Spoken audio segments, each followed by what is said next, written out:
로마서 16장 1절에서 13절까지 함께 읽겠습니다. 시작. 내가 내려갈 교회를 이끌고 있는 우리 자매 베베를 너희에게 추천하오니 너희는 주 안에서 성도들의 합당한 예절로 그를 영접하고 무엇이든지 그에게 수용되는 바를 도와줄지니 이는 그가 여러 사람과 나의 보호자가 되었으나 너희는 그리스도 예수 안에서 나의 동역자인 브리스가와 아굴라에게 응하라. 그들은 내 목숨을 위하여 자기들의 목까지도 내놓았나니 나뿐 아니라 이방인의 모든 교회도 그들에게 감사하니라. 또 저희 집에 있는 교회에도 문안하라. 내가 사랑하는 이벤트도 문안하라.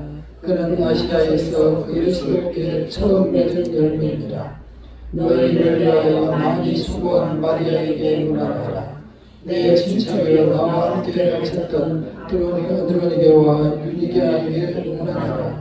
그들은 성도에게 존중이 여겨지고 또한 나보다 먼저 그리스도 안에 있는 자라. 또 주 안에서 내 사랑하는 아굴리에게 문안하라. 그리스도 안에서 우리의 동역자인 우르바나와 나의 사랑하는 사도에게 문안하라. 그리스도 안에서 인정함을 받은 아벨레에게 문안하라. 아리스토로의 번석에게 문안하라. 내 친척 헤로디온에게 문안하라. 나게수의 가족 중 주 안에 있는 자들에게 문안하라. 주 안에서 수고한 드루베나와 드루버서에게 문안하라. 주 안에서 많이 수고하고 사랑하는 번시에게 문안하라. 주 안에서 택하심을 입은 루코와 그의 어머니에게 문안하라. 그의 어머니는 곧 내 어머니니라. 이 말씀에 이어지는 약 40여 명의 성도들에게 문안하라고 권고를 하고 시작합니다. 맨 먼저 나와 있는 자매 베베, 그분은 갱그레아 교회의 여자 집사님이셨습니다. 그분은 바울이 필요한 모든 것을 도와주었고 그래서 보호자라고 할 만큼 힘이 되어 주셨으니 그분이 필요한 것을 이제 성도들이 도와달라고 당부를 합니다. 두 번째 나와 있는 브리스가와 아굴라 부부였습니다. 다른 분과 달리 앞에 있는 분이 브리스가께서 여자인데도 앞에 놓여 있습니다. 두 부부는 매우 충실하게 하나님을 일꾼인 바울을 도우셨고 목숨까지 내놓았다라고 성경에서 기록하고 있습니다. 13절에서는 루포의 어머니는 곧 나의 어머니라. 일찍이 전도 여행을 떠나면서 어머니를 섬기지 못한 바울은 그의 부모님을 생각하며 루포의 어머니에게 인사를 드리라는 말씀을 잊지 않았습니다. 우리가 이 세상을 살아가면서 그야말로 열심히 살고 있지만 또 그리고 지금도 그렇게 살아가고 있습니다. 그러나 쉬운 일, 쉬운 사람이 하루도 없고 참으로 힘든 날들이 계속되는 것을 우리가 보고 느끼고 있습니다.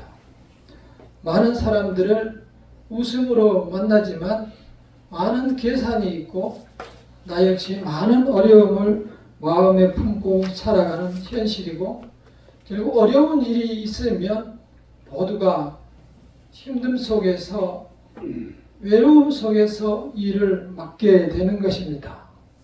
그것이 우리 인간들이 모두가 가는 길입니다.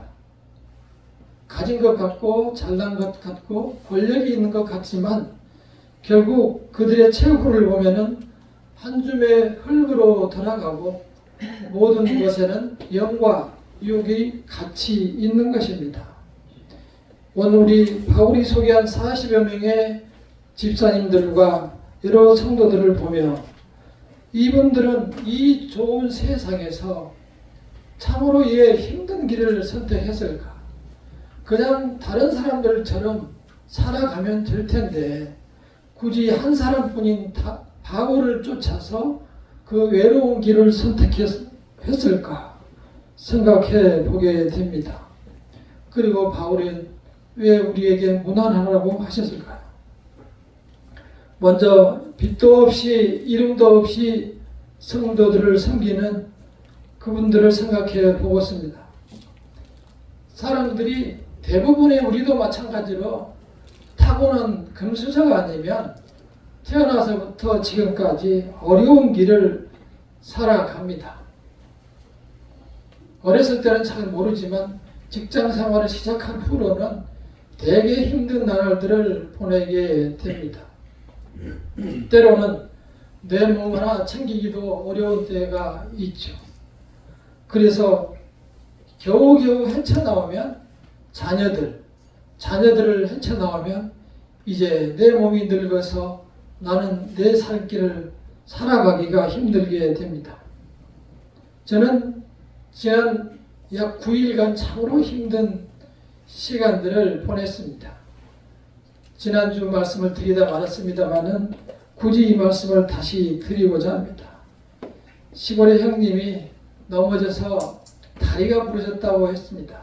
병원에 입원한 상태로 하루가 지나서 저에게 연락이 왔습니다. 의사가 무릎에서 피를 100cc씩 빼내고 잘못하면 죽을 수도 있다는 이야기를 전해 주셨습니다. 그러면서 빨리 올라가야 되니 119로 올라가야 되겠고 현금이 60여만 원이 들어가니 입금을 해야 올라간다고 했습니다. 참으로 어려운 상황을 갑자기 접해서 매우 당황했습니다. 평소에 저는 자주 기도합니다. 큰 일이 생기기 나지 않게 해주세요. 이러한 기도를 하는데 정말 막막한 일, 어려운 상황이 발생이 됐습니다. 요즘은 응급실로 가도 받아주지 않습니다. 의료 대난이 온 후로 응급실의 환자는 바로 죽기 전에만 또는 추천서를 써가지고 와야만 받아주는 그러한 형편입니다. 이거 자칫 서울로 출발을 했는데 안 받아주면 우리 집에서 모셔야 될 수도 있겠다. 이런 생각도 들고 별 생각이 다 들었고 발을 다쳐서 꼼짝 못하니 이것을 누가 수발을 해야 되나 이러한 걱정이 앞섰습니다. 그래서 이제 고민하는 가운데 거기서 다행히 하루 주말을 보내고 월요일날 올라온다고 해서 제가 혼자 병원에를 갔습니다. 병원에를 이제 2시에 가기로 해서 가서 가면서 참 걱정을 많이 했어요. 병은 어느 정도고 또 과연 병원은 받아줄까? 방은 있을까? 이러한 걱정들이 많고 많겠습니다. 그래서 고민하는 가운데 병원에 도착했으니 응급실에 가 있었는데 아무런 준비도 접수도 안 해놓은 상태로 그냥 앉아 있는 거예요. 와서 자기들이 접수를 좀 해줬으면 좋았을 텐데 제가 가서 다 시작해야 되는 입장인 거예요. 그래서 접수를 하려고 보니 또 무슨 서류도 아무것도 없다는 거예요. 진단서를 끊어와야 내가 여기다가 접수를 할 텐데 아무것도 없다는 거예요. 어떻게 된 거냐고 그랬더니 그쪽 병원에서 이쪽으로 팩스를 보냈다는 거예요. 협력센터라고 있는데 거기에서 받았을 거라고 그래요. 거기 가서 진단서를 받아와야 접수를 해준다는 거예요. 그래서 제가 거기로 갔어요. 갔더니 찾아보니 없다는 거예요. 가져오라고 그러는데 없다고 그러고 거기서는 보냈다고 그러고 그 여직원이 저한테 그쪽 병원에 얘기해서 다시 보내라고 이렇게 얘기를 하는 거예요. 이미 시간이 늦어가지고 오후 5시가 됐어요. 퇴근 시간이 다 돼가는데 머리가 뚜껑이 열렸어요. 열이 받아가지고 김이 모락모락 나는 것 같아요. 그래서 얼굴이 제가 하얘가지고 큰 소리로 쳤어요. 지금 뭐 하냐고. 분명히 보냈다고 했는데 왜 소리가 안 하냐. 잘 찾아보시라고. 그렇게 쉽게 말하냐고. 제가 눈이 상당히 맵잖아요. 그래서 막 뚫어지게 쳐다보고 마치 얼굴을 받을 것처럼 이렇게 얘기를 했더니 놀려가지고 그 옆에 있는 지금 자기가 찾아보겠다고 하더니 금방 찾는 거예요. 거기 있는 거예요. 근데 남의 일 하듯이 없다고 하고 그쪽 병원에 연락해서 다시 찾아오라. 다시 보내라.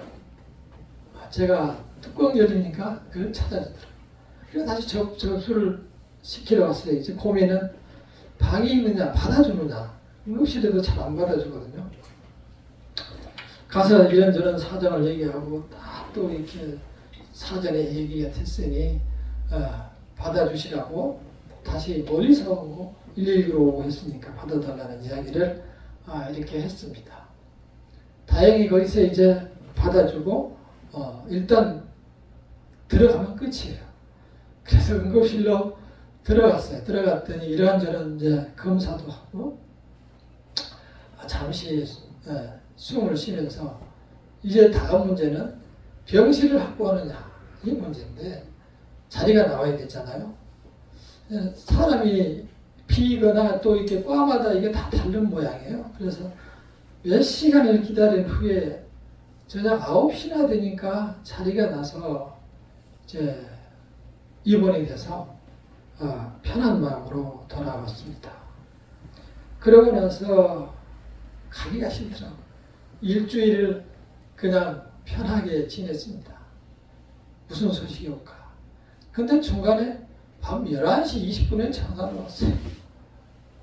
근데 못 받았어요. 11시 20분에 누가 전화를 왔습니까? 그래서 자고 아침에 보니까 6시 50분에 전화 왔어요.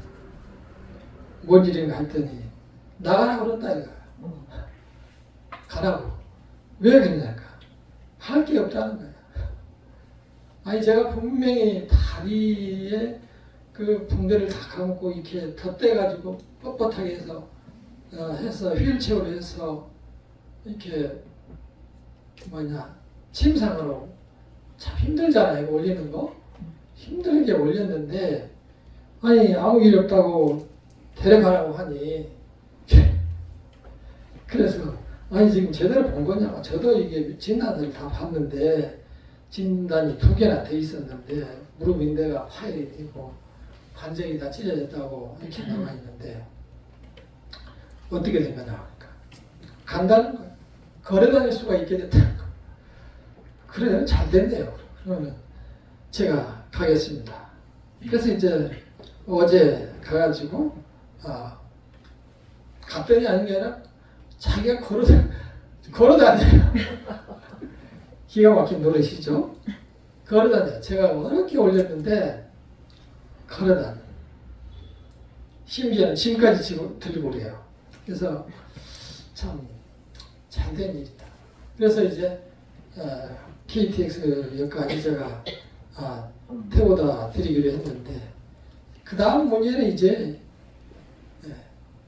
얼마나 비용이 나오느냐 이 문제잖아요. 돈이 이제 얼마나 하면 10, 000, 000. 그래서 이제 보니까 다시 10, 000.000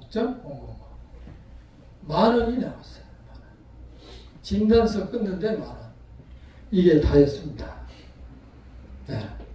하나님의 은혜로 10,000원에 마무리를 하고 형은 걸어서 이제 KTX를 타고 어제 내려갔습니다. 문제는 이 모든 문제의 시작이 어디에 있었는가를 생각하면서 제가 이 말씀을 드리는 겁니다.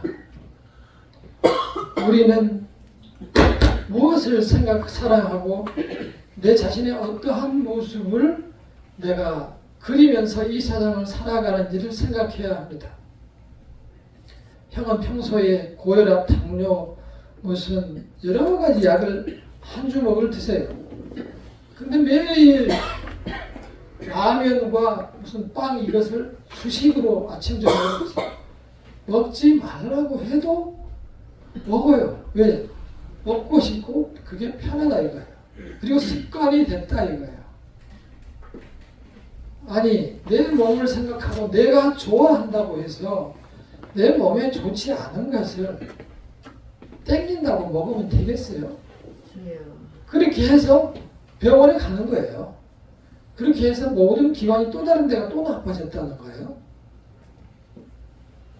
우리는 내가 좋다고 해서 내가 원한다고 해서 다 하고 살면 안 됩니다.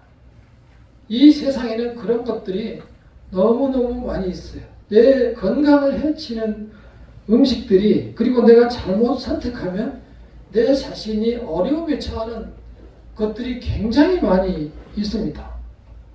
선택은 자유죠. 그 당뇨약을 먹으면서도 빵과 라면을 즐겨 먹는 것이 잘못된 선택이잖아요. 그러면서도 불구하고 그러한 것을 계속하는 것은 내가 좋아하기 때문에 그런 거예요. 지금까지 내가 좋아하며 선택한 모든 것들 중에서 정말 내 몸에 해롭거나 내가 나에게 좋지 않은 것들은 우리가 그것을 분별할 수 있는 능력이 있어야 됩니다. 그리고 그것을 끊어낼 수 있는 능력이 있어야 합니다. 그렇게 해서 내 자신이 온전한 사람으로 만들어가도록 내가 노력해야 돼요. 그래서 나는 아름다운 것을, 멋진 것을 사모하고 그것을 선택해서 그것을 향해서 나아가는 사람으로 설정을 하고 그러한 나를 만들도록 내 스스로 노력해야 합니다. 그 기준이 세상에 있으면 우리는 늘 실패하게 마련입니다.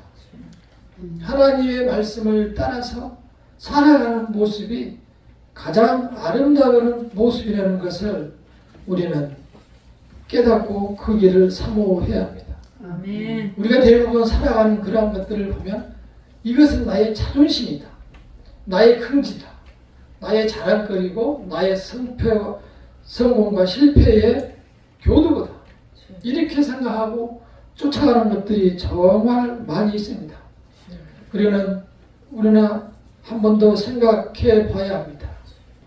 인생의 길은 한정되어 있고 내가 가는 길도 역시 그래서 한정되어 있고 또한 나의 성격과 나의 취미도 이러한 것들인데 과연 이것이 나에게 아름다운 길이고 내가 내 자신이 영원히 갈 수 있는 길인가 생각해 봐야 합니다. 오늘 이 언급된 40여 명은 수많은 사람들이 가는 길을 놔두고 자기들이 발견한 것이 있습니다.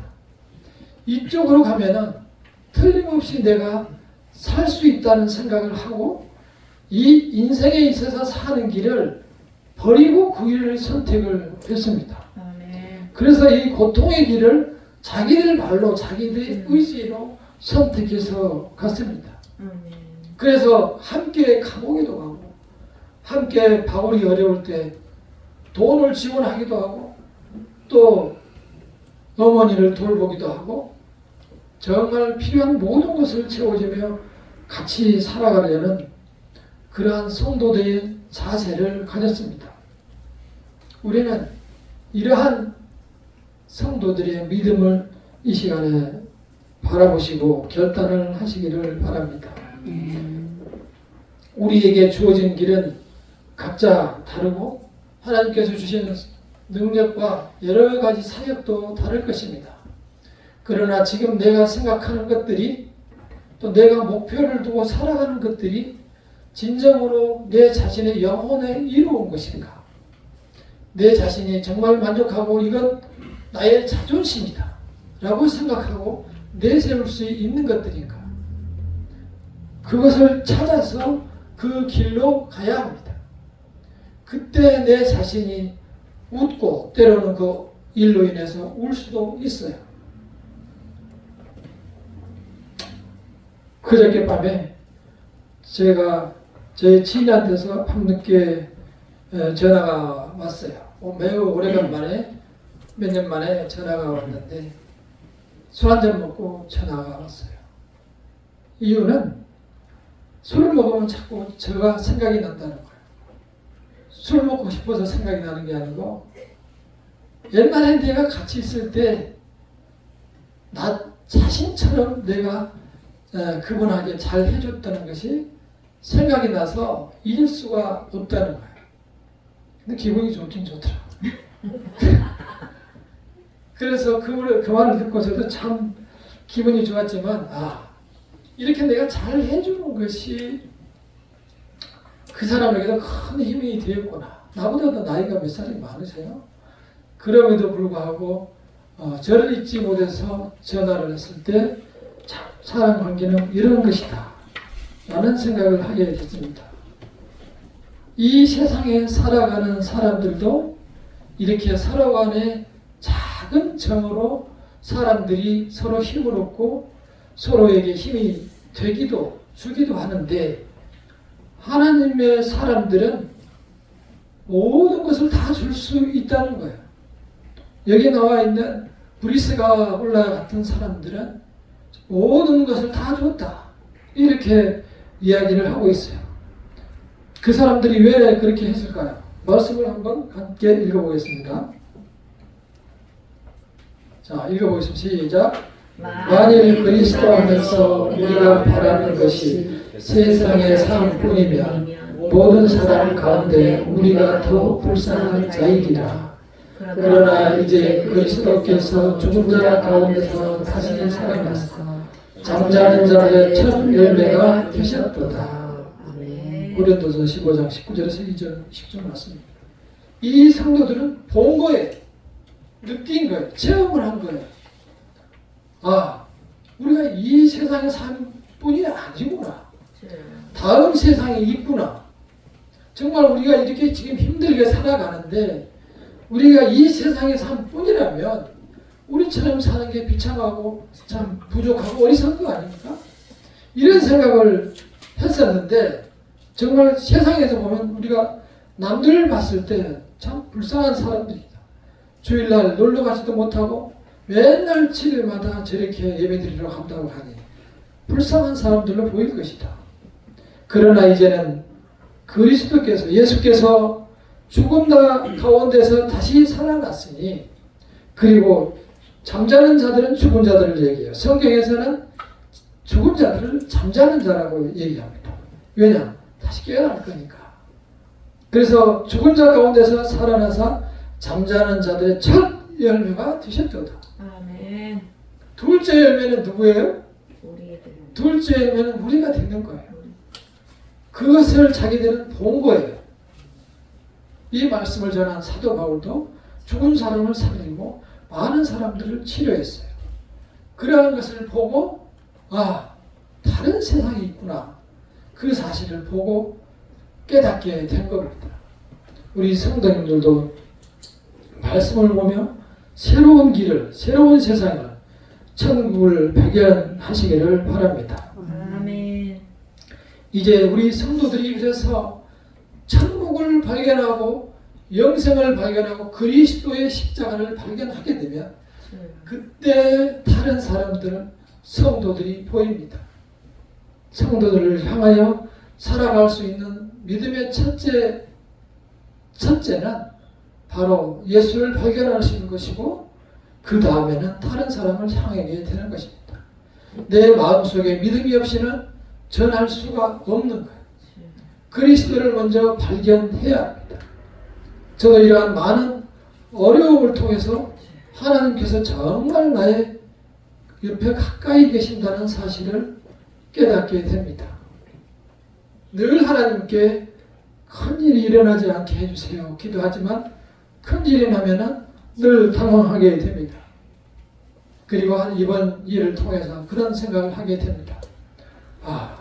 하나님께서는 늘 옆에 계시는 늘 하나님께 기도했어요. 감사 기도를 했어요. 돈이 없어도 상관이 없어요. 헌금 못했어요. 상관없어요. 우리가 하나님께 감사할 수 있는 마음을 갖는 것이 진정한 믿음입니다. 자, 그래서 이제 주를 그리스도로 받아들이는 성도들은 다른 사람의 향기가 되는 삶을 살아가야 다른 사람에게 문안을 못하들 망정 향기가 되도록 살아가면 다른 사람들이 그 향기를 보고 쫓아오게 되는 거예요. 아멘. 우리가 믿음이 약해서 다른 사람들에게 향기가 되지도 못하고 본이 되지도 못하고 남들 눈에 띄게 성공하지도 못하고 눈에 띄게 잘 살지도 못하지만 그런 거 별 중요한 거 아니에요. 우리 마음속에 그리스도를 모시고 살면 여러분에게 나타나는 그 평안이 다른 사람들에게 향기가 되는 것입니다. 아멘. 가끔 아멘. 전화하셔서 교회 한번 다녀보라고 얘기해 보세요. 많은 사람들이 고통과 괴로움 속에서 또는 여러 가지 일들 속에서 복잡해서 힘들어하는 삶을 살아가고 다 들여다보지는 않았지만 제가 지금까지 인생을 살아보면서 느낀 것은 그래. 모든 사람들이 다 걱정거리를 가지고 살아갑니다. 지금 대통령이 되려고 하는 사람들도 다 그런 고민 속에서 될까 안 될까? 저 사람들이 찍어줄까 안 찍어줄까? 이런 고민하면서 힘든 밤을 보내고 있을 겁니다. 왜 그런 데는 마음을 주면서 성도들한테 전화 한마디 서로 위로하는 전화도 못합니까? 왜 그러한 사람들 정치인들에 대해서는 밀어주고 다른 사람들한테 홍보하고 몇 번을 찍으라고 얘기하시면서 그리스도의 사랑은 왜 전하지 못합니까? 우리는 내 자신의 믿음을 바라보고 정말 하나님을 내가 어떻게 바라보고 대했는지를 생각해야 돼. 내가 하나님을 없는 것처럼 대하다가 갑자기 기도하면 하나님이 깜짝 놀랄 거 아니에요? 누구냐고? 누가 지금 기도했냐? 그러나 매일 하나님을 믿고 기도하던 하나님을 찾던 성도가 하나님 그럼 왜? 이럴 거 아니에요. 그래서 우리의 마음속에 하나님을 나의 아버지로 모시고 살아가는 것이 참 중요합니다. 성도들 간에도 또는 안 믿는 이웃 간에도 가족 간에도 가끔 전화해서 교회 다니냐고 물어보세요. 말씀을 굳이 전하지 않아도 돼요. 우리가 설득력도 부족하잖아요. 교회 다니냐고 예수 믿느냐고 그것이 살 길이라. 아멘. 거기에서 길이 있고 우리 인생에 소망이 있다라고 말씀을 전해주세요. 그것이 우리가 이제 인생을 살아가야 할 길이기도 하고 희망이기도 하고 소망이기도 합니다. 그 소망을 다른 사람들에게도 함께 나눠줄 수 있기를 바랍니다. 아멘. 자, 우리가 이 소망을 갖기 위해서 마음에 가져야 될 다시 한번 말씀을 읽어보겠습니다. 시작. 내가 그리스도와 함께 십자가에 못 박혔느니 그런지 이제는 내가 사는 것이 아니요 오직 내 안에 그리스도께서 사시는 것이라. 이제 내가 육체 가운데 사는 것은 나를 사랑하사 나를 위하여 자기 자신을 버리신 하나님의 아들을 믿는 믿음 안에서 사는 것이라. 아멘. 우리 자신이 예수를 믿는 순간 지난날에 나는 그 십자가에 못 박혀서 같이 죽어버렸어요. 그리고 지금 오직 내 안에 사시는 이는 딱 한 분인데 그리스도께서 사시는 것이라. 성도에게는 성령 하나님께서 내 안에 살고 계시는 거라고요. 멀리 계시지 않다고요. 그러니까 무섭죠?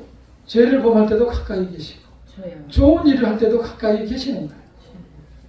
어려운 일이 있을 때도 가까이 계시고 이러한 어려운 일을 저도 겪으면서 하나님 어디 계시죠? 그런 생각을 했어요. 그런데 그 문제를 바라보니 가만히 들여다보니 그 안에 답이 있는 것 같았어요. 하나님 외에는 이런 상황이 처하면 달리 방법이 없어요. 나로 인해서 생긴 것도 아니고 내가 만든 것도 아니고 내 주변에서 만든 것도 아니고 전혀 다른 데서 갑자기 생긴 문제에 대해서 내가 어떻게 하라고? 하나님 어떻게 된 겁니까? 그 안에서 많은 것을 깨닫게 하시고 하나님을 바라보게 하시고 하나님께서 계신다는 것을 이렇게 보여주셨습니다. 아멘.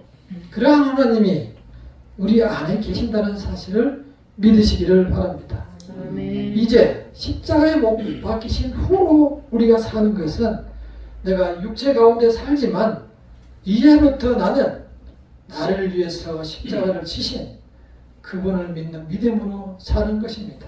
아멘. 그분을 의지하시고 살아가면 여러분이 계획하는 모든 일들 속에서 놀랍게도 그리스도를 발견하게 될 것입니다. 아멘. 그 믿음으로 살아가시기를 바랍니다. 우리가 이 세상의 삶이 오늘도 그렇고 내일도 그렇고 힘든 나날은 계속 될 것입니다. 그러나 우리가 하나님께서 우리를 조건 없이 선택하고 조건 없이 사랑하셨듯이 우리도 조건 없이 하나님을 사랑하시고 주변에 있는 사람들에게도 조건 없이 사랑을 베풀 수 있기를 바랍니다. 아멘. 그것이 서로 돌아보는 것입니다. 그것이 서로 위로하는 것입니다. 아무 말 없이 빈말로 던지듯이 차 한잔 하자. 교회 한번 나가봐라. 이런 말을 할 수 있는 그런 성도가 되시기를 간절히 축원합니다. 기도하겠습니다.